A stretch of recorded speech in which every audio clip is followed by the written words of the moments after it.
네, 안녕하세요. 마감 클래스 이강무 전문가입니다. 자, 어제 미증시가 한 차례 기술적 반등을 보이고 우리 증시도 그에 따라서 기술적 반등을 추가적으로 보여주었는데요. 자, 우선은 위안화에 대한 안정화로 인해서 장 초반의 출발이 상당히 좋았습니다. 그리고 시장 장중 리스크가 될 수 있었던 일본의 이 화이트리스트 개정안 발표에서도 시장이 견고하게 버티면서요. 자, 이제는 기술적 반등뿐만 아니라 이제 바닥을 찾는 과정으로 전환이 될 수 있는 그런 하루가 아니었나 생각합니다. 자, 마감 클래스 내용 살펴보겠습니다. 자, 우선은 지수의 흐름들도 살펴보셔야겠는데요. 자, 오늘 코스피 쪽에서는 어제 위안화 안정화에 대해서 장 출발 잘했습니다. 그런데 장중에 이 일본의 수출 무역 관리령에 대한 개정 공포가 장중에 있었고요. 하지만 장 후반대에는 좀 반등을 하면서 마감을 했지만은 시장 전체적으로 했을 때는 약세한 마감을 했다라는 것, 이 부분들 차트를 보면서 이야기 보도록 하겠습니다. 자, 우선은 이 지수 차트, 이 코스피의 모습들을 보도록 하겠는데요. 우선은 마감 상태로 보면은 음봉의 마감을 보였습니다. 그런데 장 초반의 움직임과 장 후반의 움직임들을 살펴보셔야 되는데요. 자, 오늘 일간 동안의 지수의 흐름입니다. 어제 미증시가 반등하는 이유로 해서 우리 증시도 상승 출발을 했습니다. 그리고 오전장까지 움직임은 상당히 그래도 어제 저점을 지켜주는, 어제 종가 자리를 지켜주는 형태로 진행되었었는데요. 하지만 이제 10시 때부터 해서 주가가 하락을 했습니다. 사실 일본의 화이트리스트 이 공포, 이제 개정안 발표가 오늘 예정이 되어 있었고 이 부분에서는 시장에서 굉장히 조심스러운 모습으로 기다리고 있었는데요. 10시 때 그 부분들이 좀 발표가 되면서 지수가 하락을 했습니다. 물론 이제 시장에 경제적인 타격이 줄 수 있기 때문에 하락하는 시장의 리스크로 작용한 것은 맞는데요. 중요한 거는 이제 그 후반부터 일어났습니다. 일단은 종가까지 해서 시초가의 위치는 좀 이겨내질 못했지만은 그래도 이 하락을 멈추고 반등하는 모습으로 시장이 마감했다는 것. 자, 이렇게 보면요. 이 일본에서 나타냈던 이 화이트리스트 개정안에 대한 리스크는 장중에 어느 정도 소화 과정을 거쳤다. 물론 이제 장중에 이 개정안에 대한 내용에서 추가적인 품목 규제에 대해서는 발표되지는 않았지만은 어찌됐든 일본의 이 현실화된 화이트리스트에 대해서는 시장의 소화 과정을 확인하고 있다. 라고 보시면 좋을 것 같고요. 여기서 이제 이 수급에 대한 흐름들도 살펴보셔야 되는데 시장이 완벽하게 아직은 저점을 찾지는 못했습니다. 왜냐면은 제가 일주일도 이야기를 드렸지만은 개인의 매도세, 개인의 매수세, 이와 같이 개인에 대한 포지션이 중요하다. 그동안에 사실 오늘과 같이, 어제 오늘과 같이 지수의 장중 반등을 이끄는 데 있어서, 보시면 시장이 하락하는 가운데 개인의 매도세가 집중되었다. 사실 우리가 그동안에 해왔던 증시를 경험해보면 지수가 하락할 때 종목의 하락까지 개인의 물타기 물량 이런 것들이 좀 뒷받침이 되면서 개인의 매수세가 많이 잡히는데 사실은 최근에 와서는 개인의 매도세 이건 어쩌면은 개인의 매도세보다는 개인의 신용에 대한 부담을 줄어들고 혹은 이런 리스크에 대한 부분들이 좀 손바뀜이 나올 수가 있다. 여기서 중요한 거는 개인이 매수세로 전환되지 않는 것인데 오늘은 또 다시 한번 매수세가 좀 들어왔습니다. 이틀 동안에 시장 장중 브레이크를 잡으면서 이 개인의 매수세가 들어온 건데요. 자, 우선은 이 화면 보도록 하죠. 개인의 매수세가요. 장 초반 때부터 해서 장 후반 때까지 계속 진행되었는데 장 마지막 2시 이후 반부터 해서는 개인의 매수폭을 좀 줄여놨습니다. 자, 동시에 이 시장에 대한 지수 방어 위지를 연기금이 해줘야 되는데요. 보시면은 지금 2시 이후부터 해서 그 물량들을 연기금이 좀 포지션을 바꿔주는 모습이 연출되고 있습니다.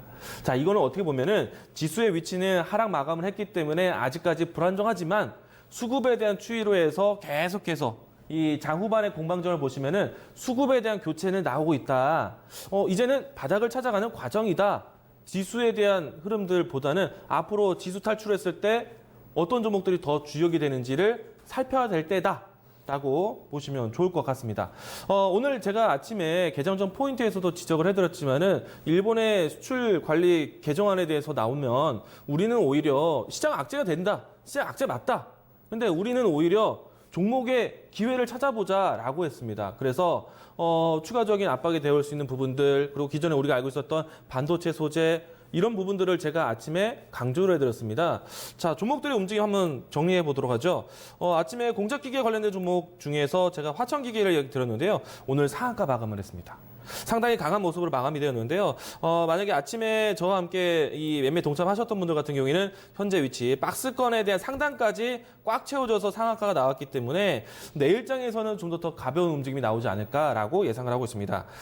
물론 이제 내일장에서 추가적으로 이 시초가 갭이 크게 뜬다라면은 접근하기 어려울 텐데 오늘 종가에서 크게 벗어나지 않은 채 뭐 예를 들어서 4,000원 이하에서 출발한다라면은 충분히 이 박스권에 대한 하단 지지력을 테스트하면서 갈 수 있을 것 같습니다. 가격적으로 본다라면은 3,600원 라인대가 이탈하지 않는다라면은 내일장에서도 아래꼬리 매매 한번 염두에 보시면 좋을 것 같고요. 자, 또 한 가지 오늘 그래핀 관련된 종목도 이야기를 해드렸어요. XINC를 이야기 들었는데요. 개장 전 포인트에서 이야기 들었던 XINC도 상한가를 갔습니다. 자, XINC는 아침에 제가 이런 포인트도 잡아드렸었죠. 자, 장 출발하고 난 다음에도 이야기를 들었었는데요. 2,200원대 이 대응을 하자라고 했습니다. 그런데 2,200원대가 지켜지면서 오늘 상한가까지 연출이 되었고요. 이 종목도 마찬가지로 최근에 만들어졌던 박스권에 대한 부분들을 확실하게 넘어섰습니다. 이 박스권 상단 자리가 2,200원 위치였는데요. 오늘 그 자리가 지지되면서 상한가를 기록을 했고요. 그렇게 된다면 이제 그 다음 이 매물 진입 자리가 2,500원 라인대인데 내일장에서 2,500원 라인대에 대해서 지지가 되어진다면 오늘 접근하셨던 분들 혹은 장중에다라도 이 박스권을 돌파하는 위치에 대해서 동반 매매 대응하셨던 분들은 2,500원 라인대에서 이 공방전 예상될 수 있기 때문에 차익 실현 자리를 챙겨보시는 것도 좋을 것 같습니다. 만약에 이제 다시 이 종목을 지켜보시는 분들이 있다라면은 내일은 좀 참아야 될 것 같아요. 변동성이 나올 수 있기 때문에. 자, 그리고 이 탄소 섬유 쪽에서는 오늘 일진다이아, DNT, 또 이 일진테크 이와 같은 종목들도 움직임이 나왔었는데요. 변동폭은 계속해서 진행될 수 있기 때문에 이쪽으로도 일본에 대한 수혜주로 계속 시선을 옮겨가야 된다는 거. 이야기를 드리도록 하겠습니다. 자, 다음 포인트 보도록 하겠는데요. 역시나 또 일본에 대한 이야기를 꺼낼 수밖에 없습니다. 동시에 이 삼성전자에 대한 기업의 의지가 나왔는데요.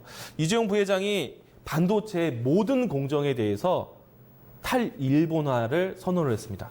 자, 이 탈일본화를 통해서 뭐 물론 이제 중국이라든지 해외든지 새로운 라인을 공급하면서 국산화에 신경을 쓰겠다. 여기에 더 이야기를 더한다라면요. 정부에서 삼성전자가 새로운 공장을 만드는 데 있어서 지역에 대한 동의라든지 새로운 이 설비 투자에 대해서 문턱을 낮추겠다라고 했습니다. 삼성이 하는 일에 도와주겠다고 했어요. 그러면은 삼성의 반도체 라인, 삼성에 관련된 종목들, 반도체 종목들 오늘 역시나 강했습니다. 자, 종목들 한번 확인해 보도록 하죠. 오늘 이 종목이 상당히 강했었는데요. 주성 엔지니어링이 상당히 저조한 주가 형태를 깨고 상한가로 전환이 되었습니다. 일단은 반도체 소재 쪽에 국산화에 대해서 자신이 있다라는 이야기가 나왔었고요. 이론에서 아침에도 제가 이야기 드렸지만은 반도체 소재 3인방 이가무 전문가가 얘기했던 솔브레인, 후성, 동진세미캠 못지않게 강했습니다. 자, 솔브레인 종목 보도록 하겠는데요. 제가 이런 얘기까지 합니다. 솔브레인 전문가라고. 예, 주가가 오늘장에서도 급등 마무리되는 모습이었고요. 자, 동진세미캠이 가격 조정을 마치고 오늘장에서도 12%대 상승을 했어요. 또 여기에 후성 종목도 마찬가지입니다. 반도체 관련된 종목들이 모두 다 일제히 강했다. 바닥을 다시 한번 전환시키는 위치를 잡았다라는 것 놓치면 안 될 것 같고요. 시장의 위기가 종목의 기회로 지금 딱 이야기가 걸맞는 이야기입니다. 꼭 지켜보시기 바라겠습니다. 자, 마지막 이 내용도 살펴보도록 하죠. 개별적인 내용인데요. 사실 시장이 어렵다 보니까 테마적인 종목들을 많이 찾게 됩니다. 그래서 애국 테마도 움직임이 상당히 좋은데 오늘은 오랜만에 이 대선 이 관련된 종목이 움직임이 나왔다는 것. 단기적인 트레이딩 관점이 좀 시장에서 있다라는 것이고요. 이런 이제 좀 빠른 매매 전략도 필요하다는 것 이야기 드리도록 하겠습니다. 내일장에 대한 준비로 가보도록 하죠. 자, 오늘 분명히 화이트 리스트에 대한 개정안이 발표가 되었습니다. 그런데 여기에 추가적인 이 반도체 산업 이외에 추가적인 규제에 대한 품목에 대해서는 지정하지 않았습니다. 이거는 우리가 좋다라고 해야 되느냐? 자, 이 개정안 발표가요. 본격적으로 28부터 시행이 되겠는데 많은 품목 중에서 어떻게 관리를 할 것인가 분명히 내용이 나오거든요. 근데 오늘은 안 나왔어요.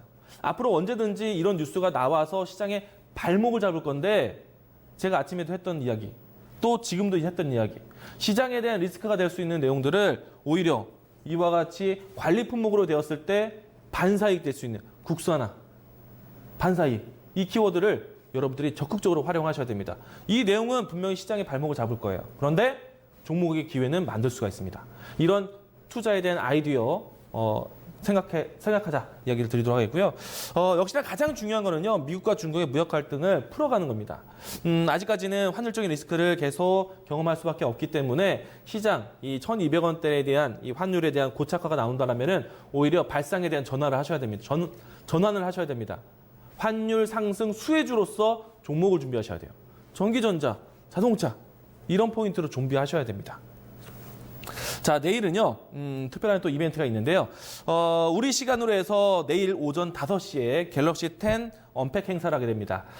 그동안에 갤럭시 폴드에 대한 관심이 있었는데, 갤럭시 노트, 그 이상으로 해서 지금 대대적인 이 또 블라인드 준비를 하고 있는데요.